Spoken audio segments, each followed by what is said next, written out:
जनाब सर, मेहमान एजाजी, साहिब एजाज, एक्टर तशरीफ फरमा शख्सियात और मुअज़्ज़ज़ सामीन, अस्सलाम वालेकुम।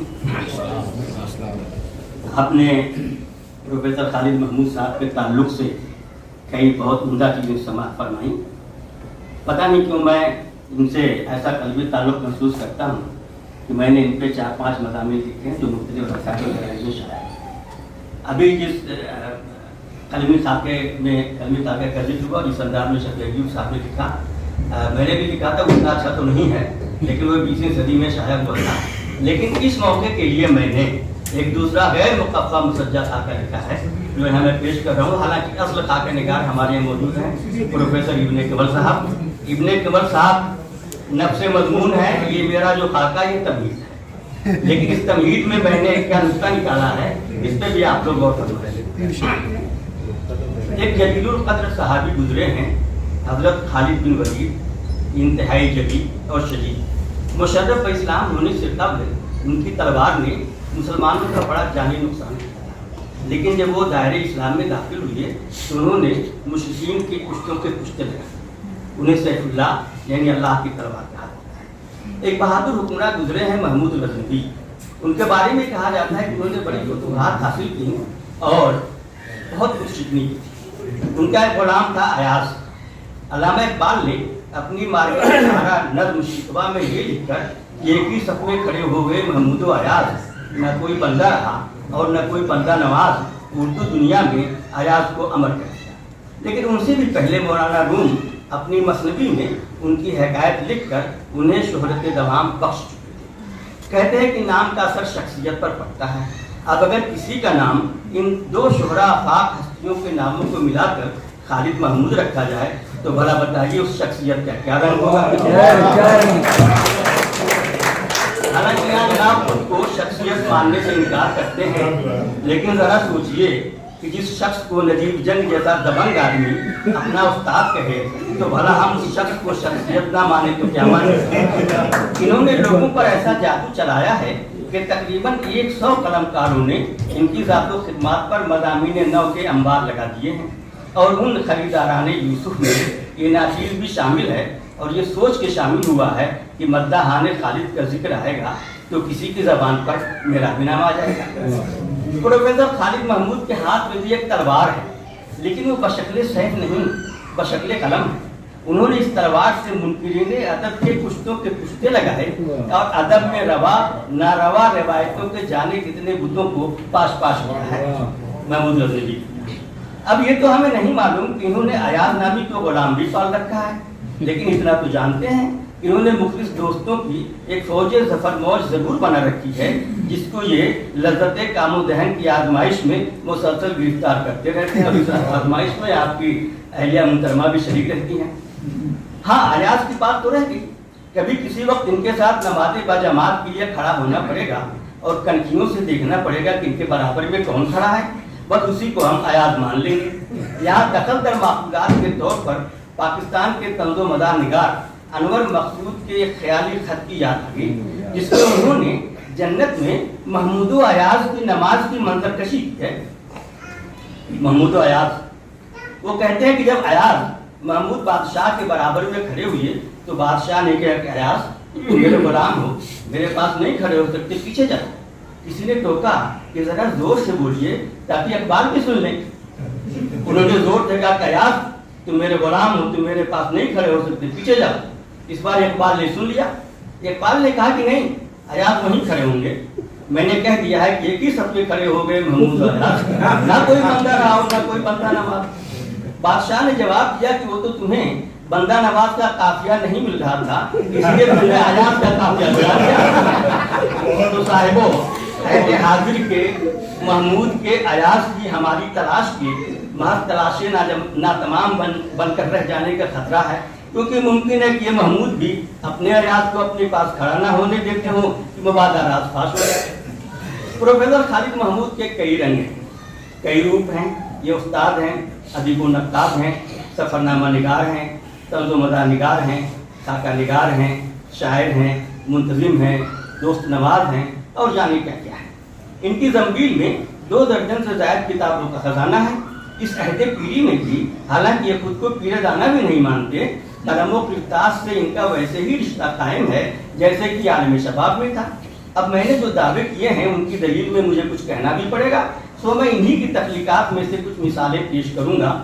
तनकीद एक खुश्क सिंफ है, उससे दामन बचाते हुए इनके मखसूस रंग के कुछ जलवे में दिखाते हैं।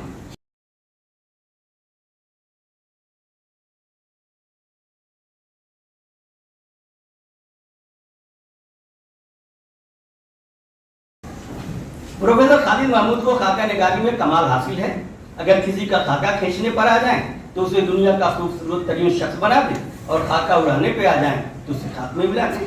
लेकिन इनके खाकों की सबसे खास बात यह है कि उनको पढ़कर हंसी तो आती है, लेकिन जिसका खाका लिखते हैं उसकी तस्दीक नहीं होती। इन्होंने शोबे उर्दू जामिया मिलिया इस्लामिया के अपने एक साथी प्रोफेसर शहपर रसूल का खाका लिखा तो शोबे के कई असातिज़ा दर्द में आ गए। यूं तो वो पूरा खाका इंतहाई दिलचस्प है, लेकिन उसका छोटा सा इक़्तिबास पेश करके मैं अपने इंतखाब की दाद चाहूँगा।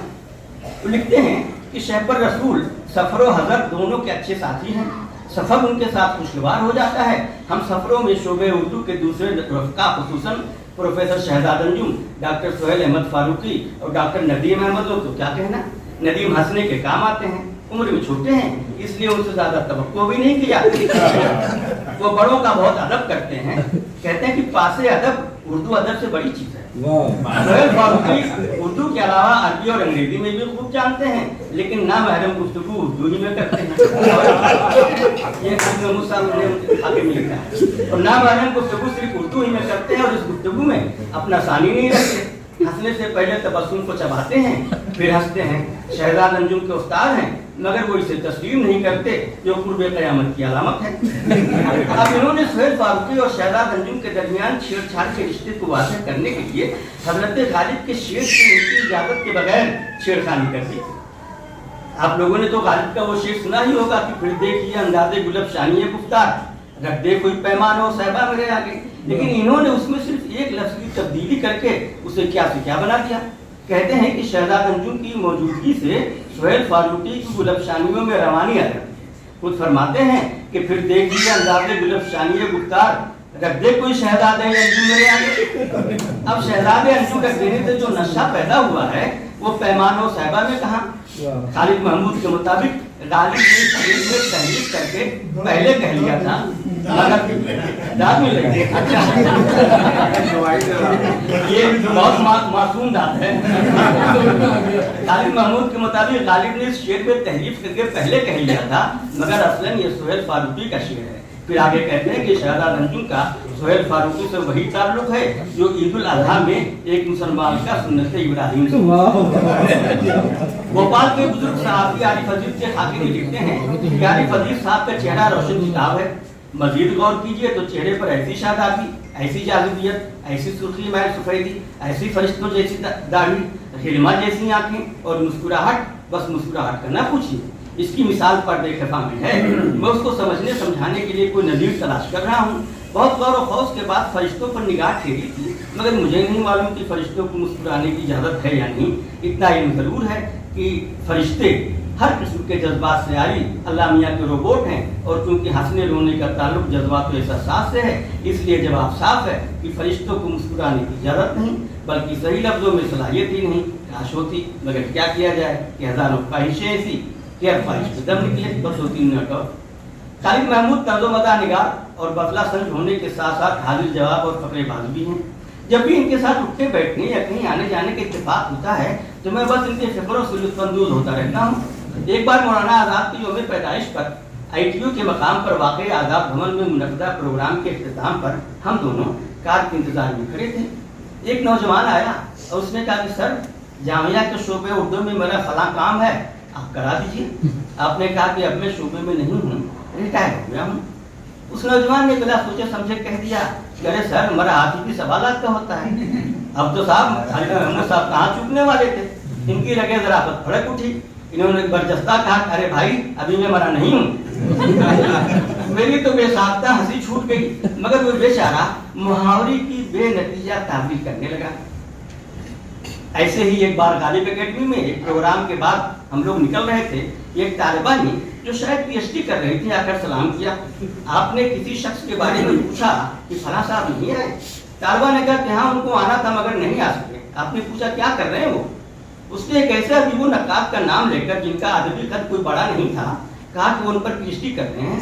آپ نے برجستہ کہا تو پھر کیسے آتے؟ یہاں پہ شرم نہیں آتی. اس قسم کی فقرہ بازی میں بھی آپ کو شاعری میں بھی آپ سے پیچھے نہیں ہیں، بلکہ اگر صرف عام کی مدح میں کہے جانے والے ان کے قصیدے کوئی ہم لے لیں تو یہ کہنا پڑے گا کہ آپ نے کوئی اور شعر یا غزل نہ کہی ہوتی تب بھی آپ ایک بڑے شاعر ہوتے.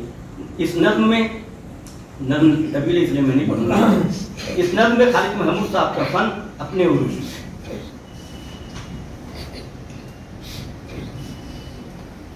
اس نظم کے حوالے سے میں نے لکھا کہ مومن کے اس شعر کے عوض کہ تم میرے پاس ہوتے ہو گویا جب کوئی دوسرا نہیں ہوتا، مرزا غالب نے اپنا پورا دیوان دے دینے کی پیشکش کی.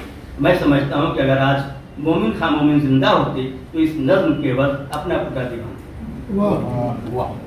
غالب کا ذکر اس میں آ گیا تھا، اس لیے غالب کے حوالے سے ان کی چھوٹی سی نظم جو میں پیش کر دینا چاہتا ہوں. اس نظم میں انہوں نے جس خوبصورت نازک اور بلیغ انداز میں اپنی دلی کیفیات کو نظم کیا ہے اس کو سنیے اور اشش کرتے. گھر میں رکھے غزلوں کا فن ایک غالب پیر، ہر شاعر کے پکے دشمن ایک غالب پیر. لہجہ وہجہ شوخی اوکھی سارے ان کے کھیل، دونوں شاطر دونوں ایک غالب پیر. آپس میں ہی بانٹ کے رکھ لی ساری شیر زمین، خالی کر کے فن کا دامن ایک غالب پیر. باقی ہیں دنیا میں جب تک دونوں کے دیوان، ہر سچے شاعر کی الجھن یہ غالب پیر. پیچھے پیچھے سارے شاعر وہ بھی کتنی دور، آگے آگے دو ہی سجن یہ غالب پیر. ملک ادب میں شہر غزل کا اونچا ہے اقبال، شہر غزل میں آنگن آنگن ایک غالب پیر. ان کے آگے کون جلا ہے اپنا شیر چراغ، خالد ہیں دو سورج روشن ایک غالب پیر. بہرحال پروفیسر خالد محمود کے سلسلے میں بہت کچھ ہے. اس حوالے سے کرتے ہوئے میں اس سلسلے میں کرتا ہوں.